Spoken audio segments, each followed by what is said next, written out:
Welcome to the Countries for Kids podcast from Case of Adventure. I'm Karyn and I'm so excited that you're listening today. I'm going to be reading from A Clash of Swords in Scotland from our Scotland Adventure book. To find out more, go to caseofadventure.com. I'm continuing with Chapter 6, A Scottish Wedding. Janet was waiting in a room in the castle with Mom, the girls, and other attendants. Wren loved the Victorian-style wedding dress with creamy lace veil covering Janet's head, intricate embroidery and pearls adorning the dress, and Scottish sash draped elegantly over her shoulder. She looks like a Victorian princess, Wren thought to herself. Janet held a bouquet of lavender roses with the traditional sprig of white heather woven through it. Iain had a single rose of the same colour in his buttonhole. The pinks, reds, oranges and yellows of the flower arrangements brought a warm cheerfulness to the wedding tent, and the atmosphere was one of joy and anticipation. Wren went to sit with Dad and the boys. Everyone turned in anticipation as a lone piper at the foot of the aisle began playing the bridal chorus on his bagpipes. Ken Murray, father of the bride, stood next to Janet, ready to walk her down the aisle. Mom and the flower girl stood with her. Mom's eyes immediately filled with tears at the beauty and majesty of the piped music. Libby held Tiffany's little hand, and they walked down the aisle together, dropping flower petals as they went. As Janet and her father started down the aisle towards Iain, 20 other pipers joined in from the perimeter of the wedding canopy. The result was a wonderful crescendo of majestic music. Iain was dressed in his finest Scottish regalia, including his wedding sark, which is the traditional shirt given to him by his bride, with black jacket and gold buttons. Iain and Janet both wore tartan sashes in the Wemyss tartan. Mom and the bridesmaids followed Janet, and soon the whole wedding party were at the front. Ken handed the bride over to the groom and went to sit with his wife. After the vows and exchange of rings, the minister pronounced them husband and wife, and Iain kissed his bride. The couple led the way out, to the pipers piping, "O Flower of Scotland." Soon after, the festivities in the castle ballroom began.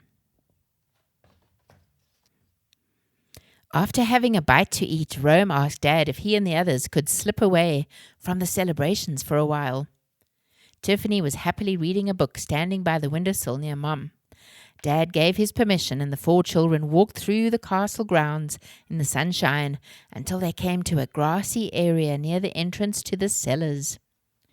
Wren took the pages from her bag, which Dad had printed, pictures of the letter and the diary page.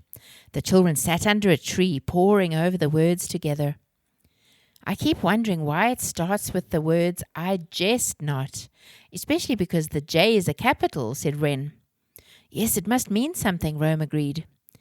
"Maybe it's the first letter of a secret code," said Jake.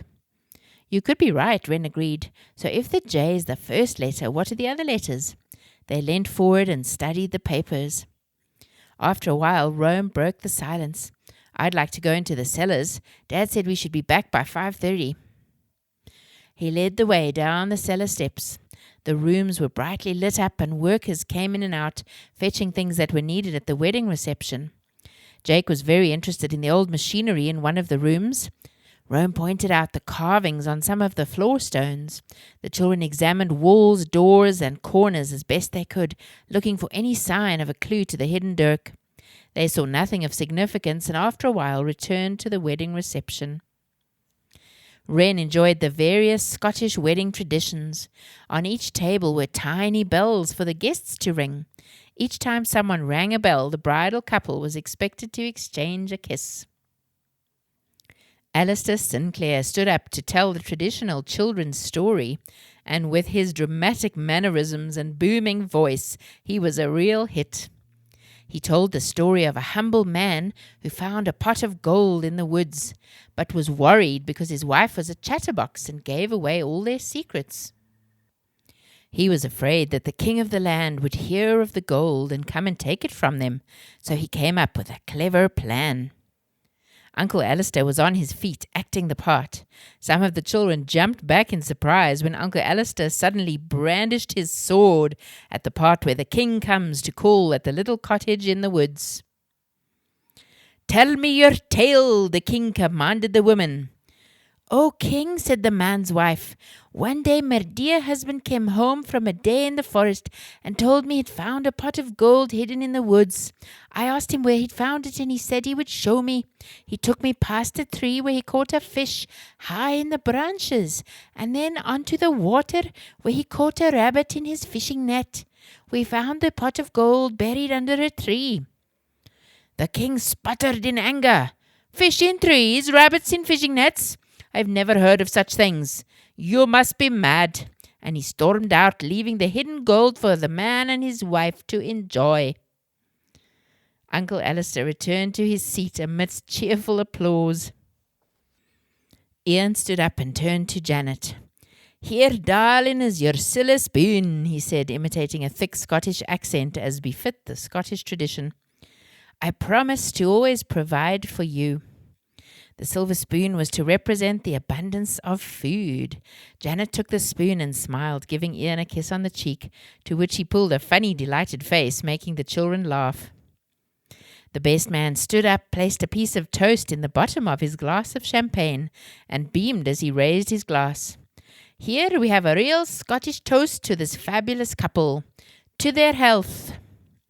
Everyone cheered at the strange tradition and toasted Iain and Janet. The wedding music was performed by a variety of musicians. Whistlers, pipers, accordion players, and a violin all played music at the reception. Mom walked with Tiffany and Libby over to a decorative basket. "This is for the guests to write their greetings to Iain and Janet. They write notes on these small cards and then toss them into the basket." Mom helped the girls to write little notes to the bridal couple and toss them into the basket. Libby drew a little picture of a couple getting married and wrote, "Dear Uncle Iain and Aunt Janet, I loved seeing you get married. I hope you have a lovely life together. Love from Libby." Tiffany drew on a card while Mom wrote her message for her. "I had fun being a wedding girl. Love from Tiffy."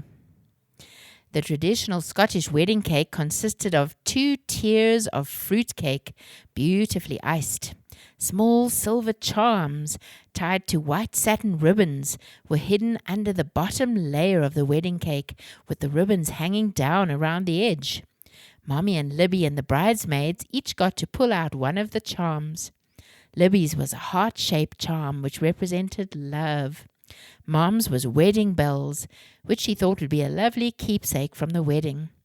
Tiffany was enthralled with her cross on a ribbon that she was gifted with. There was also a key, a thistle, and a Celtic knot to represent Scottish heritage. Iain drew his dirk from the loop at his waist and unsheathed it to cut the cake.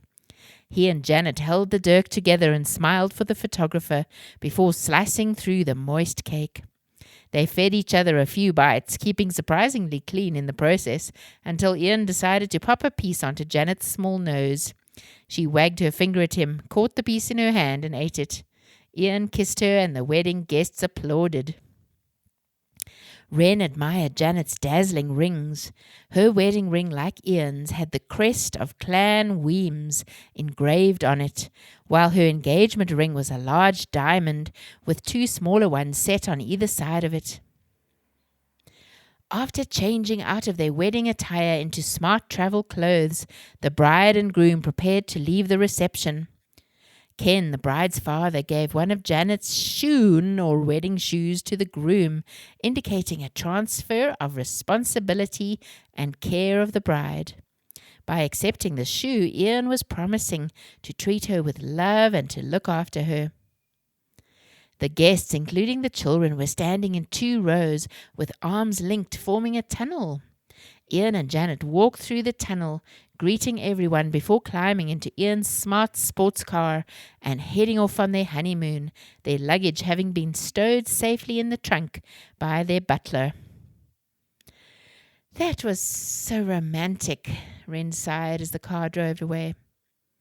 My favourite part was when they used a dirk to cut the wedding cake, Libby remarked. Don't you mean a dink? Jake teased her and she pushed him playfully. My favourite were the pipers piping in the bride, Rome commented. What a pity it's all over, Jake sighed. No, now we get to focus on the mystery, Rome countered. And tour northern Scotland, Wren reminded them. I can't wait. International Discovery Agents, this is your mission. Ask your family what unusual traditions they've seen or taken part in at a wedding.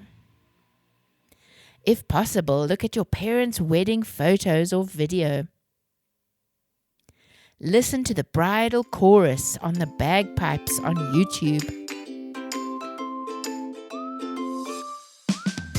That's all for now. See you next time.